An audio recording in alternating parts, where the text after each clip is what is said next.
과거를 떠올리면 힘들지만 이제는 희망을 가질 수 있어 행복하다는 말을 쏟아냈다.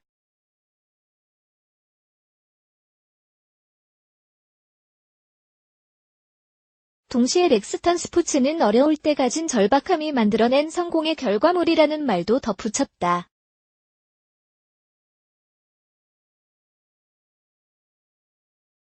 국내에서 승용 픽업 시장은 쌍용차가 스스로 만들고 키워냈기 때문이다.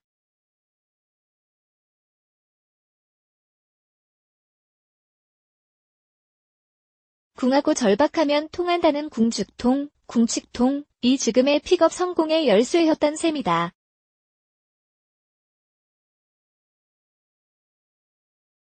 오아름 기자와 오토타임즈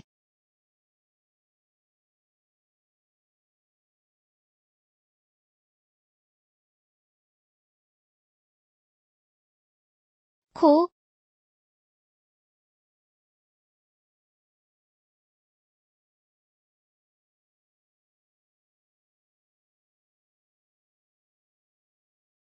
경쟁 없는 시장의 규모가 확대되는 상황이니 쌍용차로 선이래저래 즐겁기만 하다.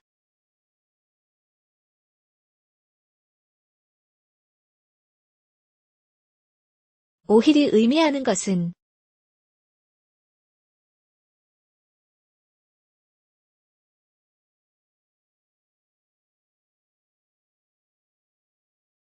하지만 승용형이라는 말이 시가 됐다.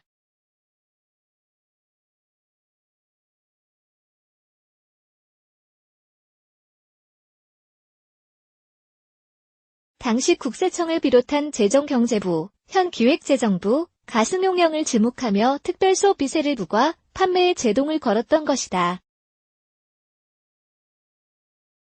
그런데 같은 이유로 크라이슬러가 수입, 판매하던 대형 픽업 다츠 다코타에도 세금이 부과되자 미국 정부가 반발했다. 그게 바로 지금의 스포츠라는 수식어다.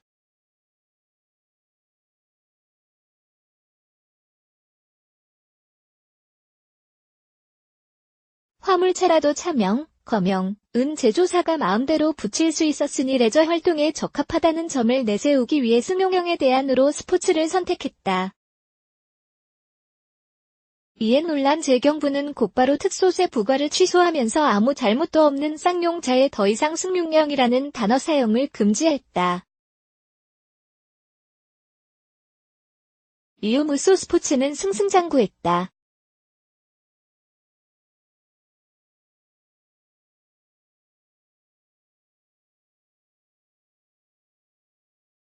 티볼리가 나오기 전까지 쌍용차의 주력이나 다름없었고 시장 규모를 유지하기 위해 끊임없는 상품성 개선에 나섰다.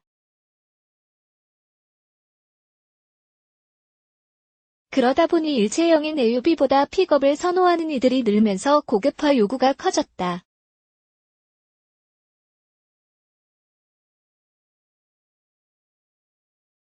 소비자에게 승용과 화물의 법적 분류 기준은 세제상 혜택 여부일 뿐 외형은 승용과 다름없었기 때문이다.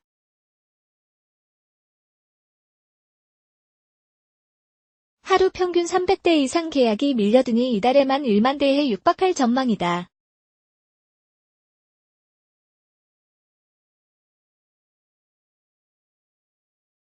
픽업의 인기가 식지 않은 이유는 무엇보다 실용성과 승용형이라는 점이다.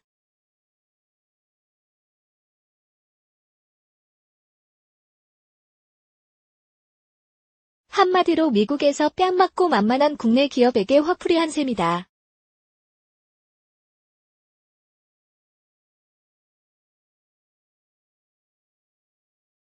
넉넉한 적재 공간의 활용도가 높았고 화물 분류 덕분에 세금이 적었다.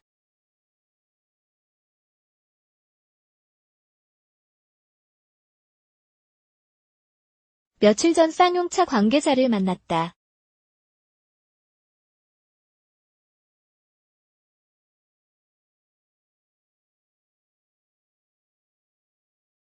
출고 대기 시간을 줄이기 위해 오히려 생산을 걱정해야 할 정도라니 쌍용차로선 즐거운 비명을 부르짖는 형국이다.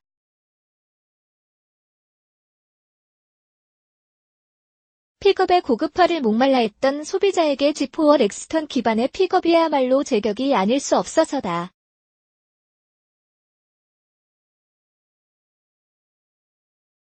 게다가 가격 부담을 낮추고 여전히 화물 분류에 따른 세금 혜택이 있어 연간 4만 대까지 갈 것이라는 전망도 쏟아진다.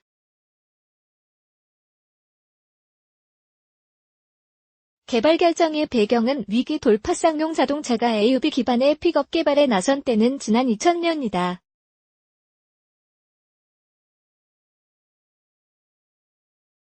연간 10만 대 내외인 생산을 늘리기 위해 무소의 트렁크 공간을 없애고 화물 적재함을 얹어 틈새 시장을 공략한다는 계획을 세웠다. 이후 제품 개발은 순조로웠고 2002년 건교부, 현 국토교통부로부터 화물차 승인을 받은 후 승용형 픽업이라는 수식어를 달고 나왔다. 무소 스포츠. 분류상 화물이지만 어떻게든 승용 이미지를 가져가고 싶었던 쌍용차는 새로운 단어를 찾았다. 2003년 쌍용차가 국내에 판매한 13만 1290대 가운데 26%인 34,187대가 픽업이었고, 이후 액티언 스포츠와 코란도 스포츠까지 연간 3만 대 내외의 꾸준한 시장을 형성했다. 렉스턴 스포츠. 최근 쌍용차가 내놓은 렉스턴 스포츠는 사전 계약 이후 벌써 7,300대를 넘어섰다. 23일 기준. 키아 테슬라 서비스 센터, 동네 카센터와 동급 볼보 트럭, 내년 유럽서 전기 트럭 시대 연다 현대차, 스스로 졸음운전 판단하는 수소전기버스 운행 하이빔 서비스 대기 기간이